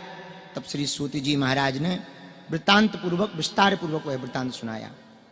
बोले एक समय नारद जी महाराज परोपकार की भावना से सभी लोकों में भ्रमण कर रहे थे। घूमते घूमते इस लोक में आ गए। बोले कौन से लोक में? जिस लोक में हम लोग रहते हैं, इसको कहते हैं मृत्यु लोक। क्या कहते हैं? मृत्यु लोक। नारद जी ने देखा यहां जितने भी लोग हैं सब दुखी हैं। कोई बेटा के कारण दुखी, कोई पति के कारण दुखी, कोई पत्नी के कारण दुखी, कोई परिवार के कारण दुखी, कोई मित्र के कारण दुखी, कोई किसी के कारण दुखी, दुखी ही दुखी है। अच्छा किसी पर धन है तो एक और टेंशन है, बोले धन तो है लगाएं कहां। कई लोग इसी बात से दुखी हैं। कुछ लोग इस बात से दुखी हैं, बोले है ही नहीं सो दुखी। कुछ लोग इसलिए दुखी हैं, बोले मकान तो है पर व्यवस्था नहीं है। बोले क्या है? बोले मकान तो खूब है पर रहने वाला कोई है ही नहीं सो दुखी। कुछ लोग इसलिए दुखी हैं, बोले मकान ही नहीं, रहने वाली तो 10 है सो दुखी है। कई लोगों पे दोनों बहुत बढ़िया है, बोले लेकिन दाल का पानी पी रहे हैं। उनके नौकर चाकर रोज पनीर खा रहे हैं, वो दाल का पानी पी रहे हैं। बोले ये कौन है? बोले बाबूजी। बोले बाबूजी क्या? बोले दाल का पानी बस सूखा ही पिएंगे। बोले क्यों? बोले इनको शुगर हो गई। बोले ये पनीर कौन खा रहा? बोले ये नौकर जी हैं। बोले ये पनीर क्यों खा रहे? बोले इनको कोई दिक्कत ही नहीं है, लेकिन दरअसल बस कमी इतनी है कि नौकर से पूछो तुम दुखी क्यों हो? बोले पनीर अपनी नहीं है। पनीर अपनी नहीं है। और मालिक से पूछो भाई तुम दुखी क्यों हो? बोले पनीर तो अपनी है लेकिन खा नहीं सकते। लो दोनों दुखी है। दीन कहे धनवान सुखी, धनवान कहे सुख राजा को भारी, राजा कहे महाराजा सुखी, महाराजा कहे सुख इंद्र को भारी, इंद्र कहे ब्रह्मा जी सुखी। इंद्र से पूछा तुम सुखी हो? बोले हम नहीं है। ब्रह्मा जी सुखी है। बोले क्यों? इंद्र बोला हमें तो डर लगा रहता है। दीन कहे धनवान सुखी, गरीब कहता धनवान सुखी है। धनवान से कहा तुम सुखी हो? बोले हम सुखी नहीं है। बोले क्यों? बोले धन आता जाता रहता है। राजा सुखी है, उसका भंडार हमेशा भरा रहता है। राजा से पूछा तुम सुखी हो? बोले हम भी सुखी नहीं है। बोले क्यों? बोले कोई भी षड्यंत्र करके दूसरा राजा बनने की तैयारी, इसी में प्रजा को खुश करने में ही हम मर जाते। तो बोले कौन सुखी? बोले महाराजा सुखी है। महाराजा से पूछा तुम सुखी? बोले हम नहीं। बोले कौन? महाराजा कहें सुख इंद्र को भारी, इंद्र सुखी है, हमसे ऊपर है। इंद्र भैया तुम सुखी हो? हम कहाँ सुखी है, हमें रोज टेंशन धरी। बोले क्या? बोले कोई जब तब ज्यादा करने लगे तो धुक धुकी शुरू हो जाती है। बोले क्यों? बोले ये दिक्कत लगने लगती कहीं ये हमारा पद ना मंगा ले, ये इंद्र ना बन जाए सो हम भी। तो कौन सुखी है? बोले ब्रह्मा जी, उनका पद फिक्स है, परमानेंट है, आना जाना नहीं है, एक ही काम है। बोले क्या? फैक्ट्री का संचालन करो, दुनिया बनाओ। तो बोले हम भी सुखी नहीं। इंद्र ब्रह्मा जी सुखी। ब्रह्मा जी से पूछा ब्रह्मा जी आप सुखी हो? ब्रह्मा कहें सुख विष्णु, सुखी विष्णु हैं, हम भी नहीं। विष्णु भगवान सुखी। वो क्यों सुखी है? बोले हमें बड़ी दिक्कत है, कई बार हम ऐसी सृष्टि बना देते हैं कि वो हमको ही आफत बन जाती। ऐसी बना देते हैं, हमें बड़ी टेंशन हो जाती। कई बार ज्यादा क्वांटिटी हो जाती है, कई बार कम हो जाती है, बड़ी दिक्कत है, हम भी दुखी हैं। बोले फिर सुखी कौन है? बोले विष्णु भगवान सुखी, उन्हें कुछ करने नहीं है, पालन करना है। अच्छा भगवान विष्णु जी से कहा आप सुखी हो? भगवान विष्णु बोले भैया हम सुखी नहीं हैं, हमको एक दुख है। क्या? हमारे भक्तों को कोई दुख ना रहे, हमको ये दुख है। तो फिर पूछा कि अब सुखी कौन है जब आप ही नहीं हो? तो तुलसीदास जी कहें, तुलसीदास कहें विचार, तुलसीदास जी ने विचार करके कहा बिन हरि भजन सब जीव दुखारी। एक ही सुखी है। कौन? जो भगवान का भक्त है वही सुखी है, बाकी सब दुखी है। बोलो सीताराम। जोर से बोलो, और जोर से बोलो। अब एक बात तो पक्की हो गई कि सुखी कौन है? अपन लोग सुखी हैं। क्यों? अपन को कोई टेंशन ही नहीं है। जो टेंशन हो भगवान को हो। अपन तो सुना देते हैं हे बागेश्वर महाराज, हे बागेश्वर बालाजी, भूत भगा दियो, ऐसा कर दियो। बाकी चिंता उनकी, अब वो जाने कैसे क्या करेंगे। मेरी गाड़ी तेरे हवाले, तू जाने तेरा काम जाने। तो नारद जी ने देखा सब दुखी हैं, सुखी कोई नहीं है, सब दुखी हैं, क्या किया जाए। तो नारद जी घूमते घामते भ्रमण करते हुए मृत्यु लोक में जब नाना अनेक प्रकार से दुख से दुखित भांति भांति की योनियों में जन्मे हुए सभी जीवों को देखा, तो उन प्राणियों के दुख को दूर करने का मन में विचार किया कि इनका दुख किस प्रकार दूर हो सकता है। यही सोचते हुए बीणा बजाते हुए नारद जी भगवान विष्णु लोक को गए। एक बार करतल कर बीणा, गावत हरि गुण परम प्रवीणा। नाम जप करते हुए नारद जी भगवान विष्णु के पास गए, प्रणाम किया, जय हो भगवान। भगवान तुरंत उठ गए। हर सिमले उठी रमा निकेता, बैठे आसन ऋषि समेता। भगवान ने बैठाया, आओ बैठो। क्या बात है नारद जी, आप दुखी क्यों हो? भगवान की स्तुति की पहले तो नारद जी ने। तदा नारायणम देवम शुक्लवर्णम चतुर्भुजम, शंख चक्रम गदा पद्म वनमाला विभूषितम। भगवान का दिव्य रूप है। नारद मुनि ने देखा भगवान शुक्ल वर्ण के हैं, 4 भुजाएं हैं भगवान की। चारों भुजाओं में भगवान एक हाथ में शंख लिए हुए, एक हाथ में चक्र लिए हुए, एक हाथ में वज्र लिए हुए, पद्म तथा कंठमाला, कंठ में वनमाला पहने हुए हैं, बड़े सुशोभित हो रहे हैं। ऐसे देवों के देव स्वामी भगवान श्री हरि को देख करके नारद जी स्तुति करने लगे। हे भगवान, आपको साष्टांग दंडवत है, आप वाणी और मन से परे हैं, हम आपको प्रणाम करते हैं। हे प्रभु, आपके अनेक रूप हैं, आपकी शक्ति अनंत है, आपका ना आदि है, ना मध्य है, ना अंत है। आप निर्गुण हैं, आप गुणातीत हैं, आपके अंदर तीनों गुण समाये हुए हैं, सत्वगुण, रजोगुण, तमोगुण, तीनों गुण समाये हुए हैं। आप ही आत्मा हैं, आप ही परमात्मा हैं, आप ही संपूर्ण प्राणियों के आदि के कारण हैं, आप ही सभी भक्तों के क्लेशों को, दुख को दूर करने वाले हैं। आपकी जय हो, आपकी जय हो, आपकी जय हो। भगवान ने, विष्णु भगवान ने नारद जी से पूछा, बड़ी महिमा गाई जा रही, कारण तो बताओ, इतनी महिमा मंडन कर रहे हो, इतना गा रहे हो, कारण बताओ क्या है? तब भगवान ने इतना पूछा, तब नारद जी ने कहा, हे प्रभु, अभी हम मृत्यु लोक से आ रहे हैं। अच्छा, एक बड़ी गड़बड़ देखी। क्या? वहां सब लोग दुखी हैं, कोई ना कोई चिंता है। हम आपसे प्रार्थना करना चाह रहे हैं, आप ऐसा कोई उपाय बताओ, उनके दुख दूर हो जाए, पीड़ा मिट जाए। वहां मनुष्य अनेक प्रकार की योनियों में जन्म लेकर के पाप कर्म में लीन है, दिन न रात पाप करता रहता, झूठ ही बोलता रहता, उल्टे सीधे कर्म कर रहा है। उन्हीं का कारण है कि वो दुखी है। आप ऐसा कोई उपाय बताओ। वो जब तब तो कर नहीं पाएगा, तपस्या पे बैठ नहीं पाएगा, जाप पे बैठता है तो मन नहीं लगता है। आप कोई ऐसा सरल उपाय बताओ, उनके दुख दूर हो जाए, एकदम प्रसन्नचित्त हो जाए। यदि आप ऐसी मुझ पर कृपा कर देंगे तो हमको बहुत प्रसन्नता होगी। भगवान से कहा, हे प्रभु, दीन दयाल बिरद संभारी, अरहुनाथ मम संगत भारी। आप कृपा करके बताइए, उन कलयुग के जीवों का, प्राणियों का दुख कैसे दूर होगा? भगवान ने जैसे ही नारद जी की वाणी को सुना, मुस्कुरा गए। नारद जी, आप सदैव दूसरों के हित के लिए मन में विचार रखते हो, धन्य हैं आप इसलिए आपको मुनि श्रेष्ठ कहा जाता है, इसलिए आप देव ऋषि हो। अतः हे नारद, आपने जो प्रश्न पूछा उस प्रश्न का उत्तर देना चाहता हूं। एक छोटा सा उपाय मैं आपसे कह रहा हूं, ध्यान से सुनो।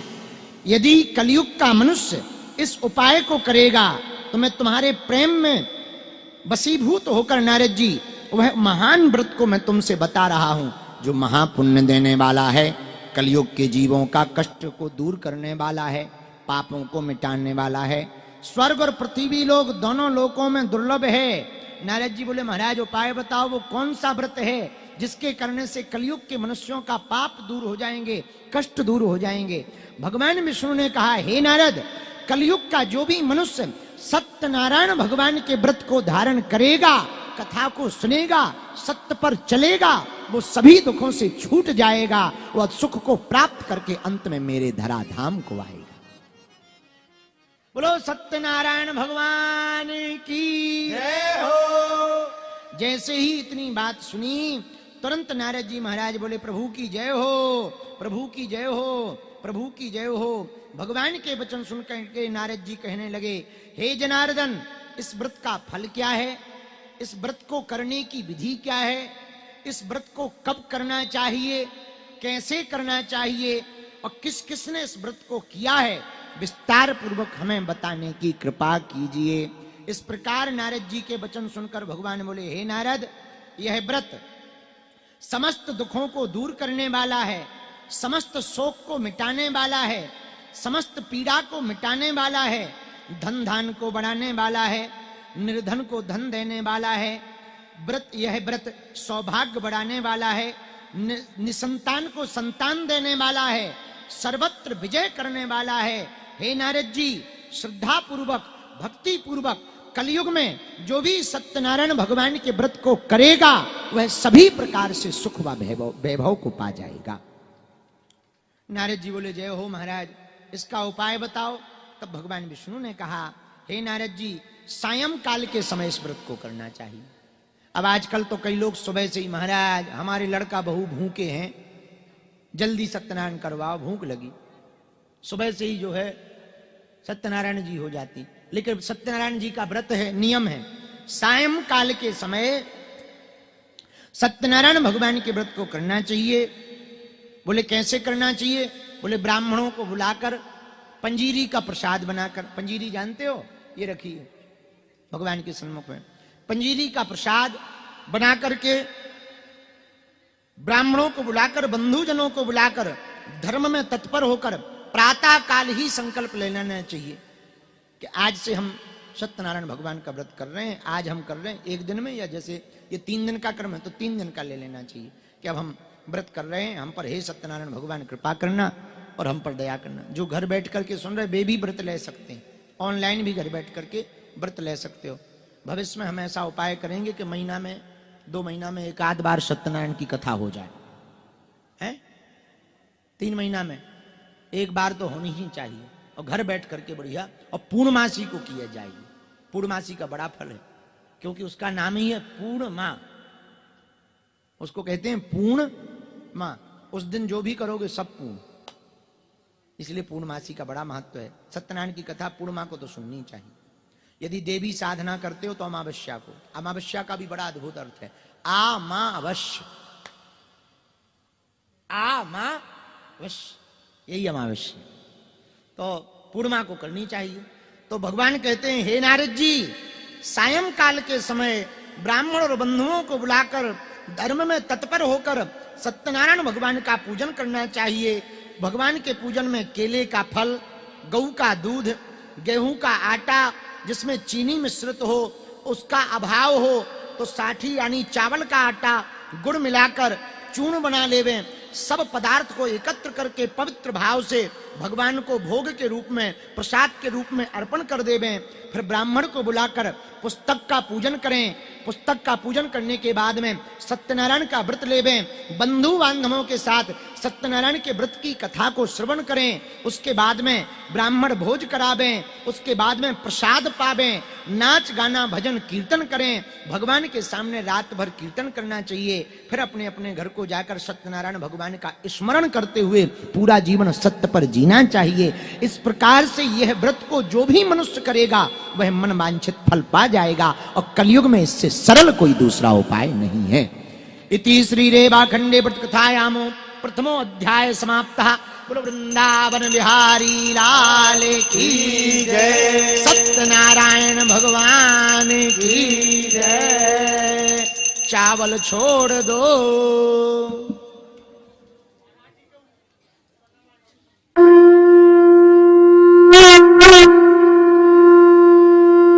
भाई हमारे ऊपर नहीं चावल छोड़ना, इतने भगवान पे चढ़ा। बोलो सत्यनारायण भगवान की जय। लो भैया, आज पहलो अध्याय होगा, अब कल 2 सुना देगी, कल 2 परसों 2।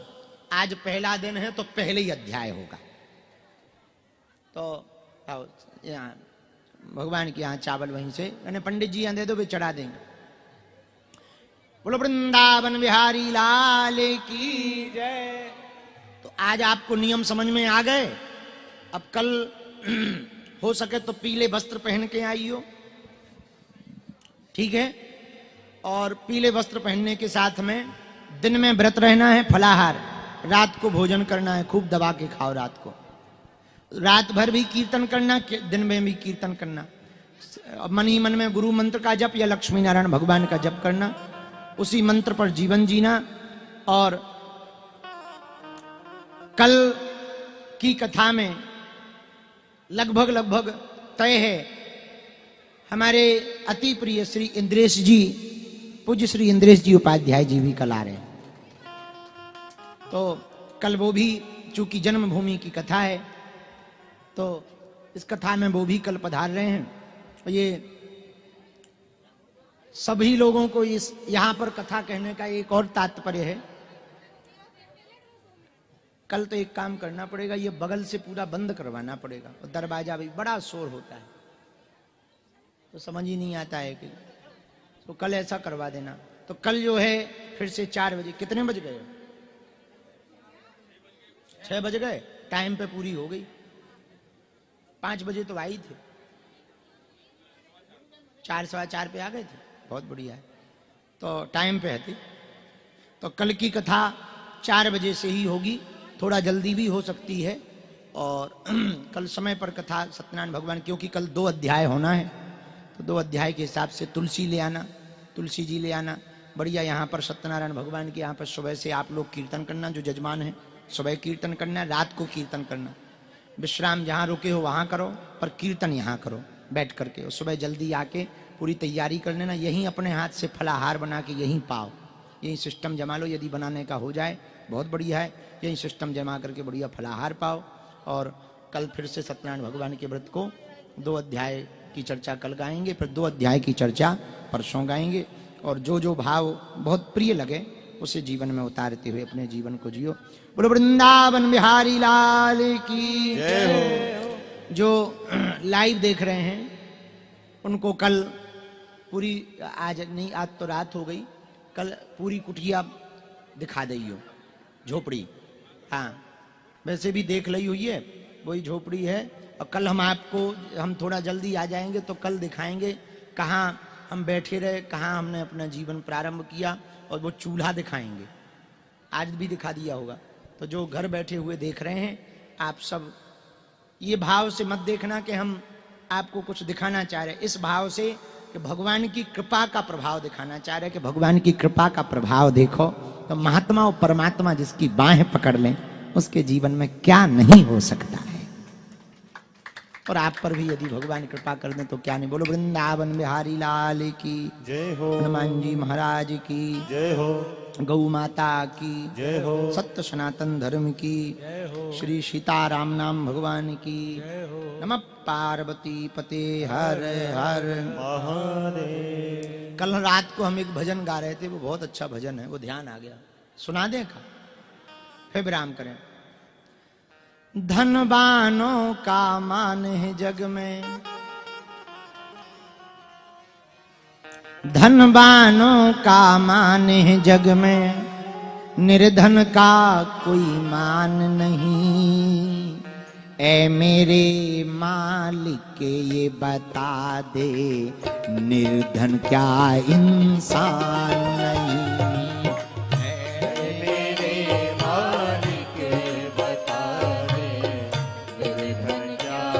गाइए,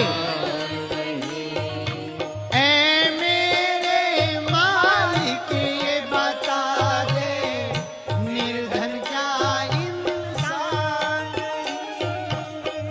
ऐ मेरे मालिक ये बता दे, निर्धन क्या इंसान नहीं। हाँ, धनवानों का मान है जग में, धनवानों का मान है जग में, निर्धन का कोई मान नहीं।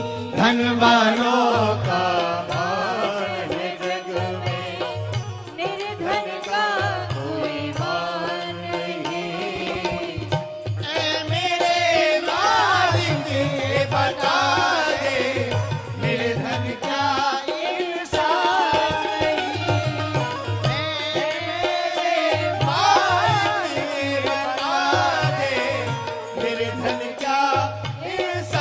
उठाओ दोनों हाथ।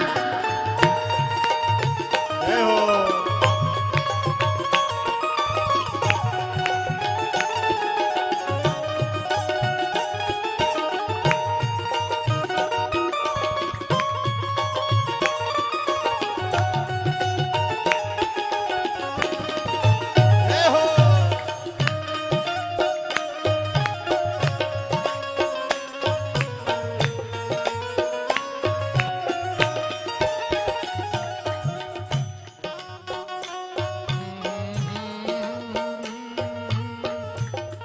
भगवान की लीला देखना।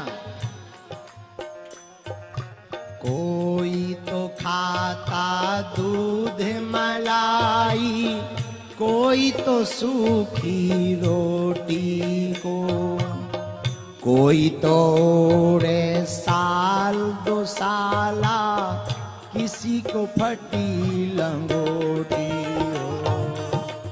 कोई तो रे साल दो साला, किसी की फटी लंगोटी। हाँ, कोई तो रे साल दो साला, किसी को फटी लंगोटी। तू ही पिता है सबका मालिक, तू ही पिता है सबका मालिक। तू ही पिता है सबका मालिक। तू ही पिता है सबका मालिक। निर्धन क्या संतान नहीं, ऐ मेरे मालिक ये बता दे, निर्धन क्या इंसान नहीं। ऐ मेरे मालिक ये बता दे, निर्धन क्या इंसान नहीं। धनवानों का माने जग में, निर्धन का कोई मान नहीं। धनवानों का मान जग में, निर्धन का कोई मान नहीं। ऐ मेरे मालिक ये बता दे, निर्धन क्या इंसान नहीं। ऐ मेरे मालिक ये बता दे, निर्धन क्या इंसान नहीं। ऐ मेरे मालिक ये बता दे, निर्धन क्या इंसान नहीं। ऐ मेरे मालिक ये बता दे, निर्धन क्या इंसान नहीं। हनुमान जी महाराज की जय हो, सत्यनारायण भगवान की जय हो, बागेश्वर धाम की जय हो, बालाजी महाराज की जय हो। नमः पार्वती पते। हर हर महादेव।